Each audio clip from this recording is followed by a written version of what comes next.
नमस्कार, मैं हूं आपके साथ ज्योतिका।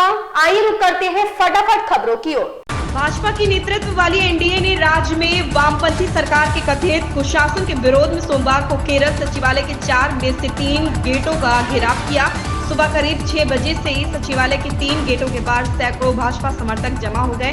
प्रदर्शन को देखते हुए बड़ी संख्या में पुलिस मौजूद थी। इसके अलावा कार्यालय जाने वालों और स्कूली बच्चों की सुचारू आवाजाही सुनिश्चित करने के लिए यातायात को डाइवर्ट कर दिया गया। वहीं विरोध प्रदर्शन में भाजपा प्रमुख जेपी नड्डा ने भी भाग लिया। उन्होंने जमकर राज्य सरकार पर हमला किया। प्रधानमंत्री नरेंद्र मोदी 2 दिवसीय दौरे पर गुजरात पहुंचे। इस मौके पर वह मेसाड़ा पहुंचे, जहां उन्होंने विभिन्न विकास परियोजनाओं का उद्घाटन और शिलान्यास किया। अब पीएम मोदी एक सार्वजनिक सभा को संबोधित कर रहे हैं। उन्होंने इस दौरान कहा कि आज और कल का दिन हमारे लिए बहुत खास है। आज यानी 30 अक्टूबर को गोविंद गुरु जी ने आजादी के लिए अपनी जान दे दी थी। उन्होंने अंग्रेजों को कड़ी टक्कर दी थी। वहीं 31 अक्टूबर का दिन हमारे लिए इसलिए खास है क्योंकि सरदार वल्लभ भाई पटेल का जन्म हुआ था। महाराष्ट्र में मराठा आरक्षण को लेकर माहौल गर्माता जा रहा। राज्य में इसे लेकर अलग अलग जगहों पर प्रदर्शन हो रहे।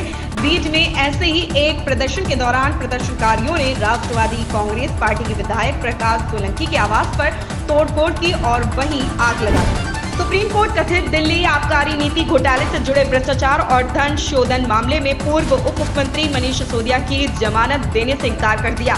कोर्ट ने उनकी याचिका को खारिज करते हुए ट्रायल कोर्ट को 6 से 8 महीने में सुनवाई पूरी करने के निर्देश दिए। कोर्ट ने नियमित जमानत की अपीलें या कहकर खारिज कर दी कि मामले में अस्थायी और तौर पर 338 करोड़ रुपए के हस्तांतरण की पुष्टि हुई। सपा अध्यक्ष अखिलेश यादव ने सोमवार को पूर्वांचल एक्सप्रेसवे पर हजारों सपा कार्यकर्ताओं के साथ मिलकर पीटीए साइकिल यात्रा शुरू की। यात्रा में सैकड़ों सपा कार्यकर्ता शामिल हुए। कार्यक्रम को लेकर पहले से सुरक्षा से पुख्ता इंतजाम किए गए थे। अखिलेश यादव पूर्वांचल एक्सप्रेसवे से साइकिल से जनेश्वर मिश्र पार्क तक जाएंगे।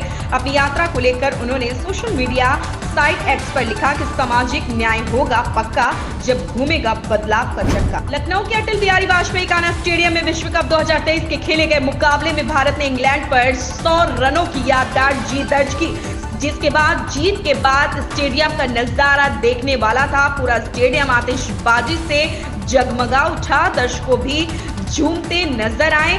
इस मैच को देखने के लिए देश विदेश से दर्शक आए। है नमन उनको कि जिनके सामने बौना हिमालय जो धरा पर गिर पड़े पर आसमानी हो गए। उत्तरवाहिनी के तट पर यह पंक्तियां साकार होती। शाम ढलते ही नीले आसमान में टिमटिमाती दियों की लौ से अमरवीर योद्धाओं की राह रोशन होती। 3 दशक की परंपरा का निर्वहन करते हुए रविवार को गंगा सेवा निधि की ओर से अमर योद्धाओं की स्मृति में आकाश दीप जलाए गए।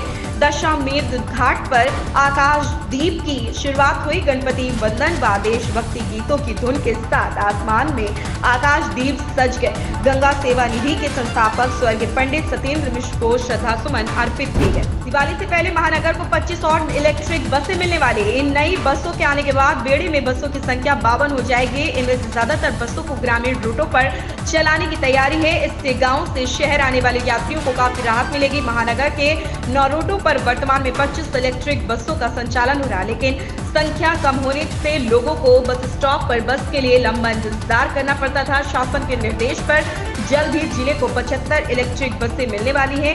इनमें 25 बसें दिवाली से पहले बेड़े में शामिल करने की तैयारी है। उत्तर प्रदेश के मेरठ पहुंचे कांग्रेस प्रदेश अध्यक्ष अजय राय ने कार्यकर्ताओं से बातचीत करते हुए बड़ा बयान दिया। बोले, मध्य प्रदेश में सपा और महान दल के गठबंधन पर कहा, मैं अभी मध्य प्रदेश से ही आ रहा हूँ। सपा का कोई जनाधार नहीं है।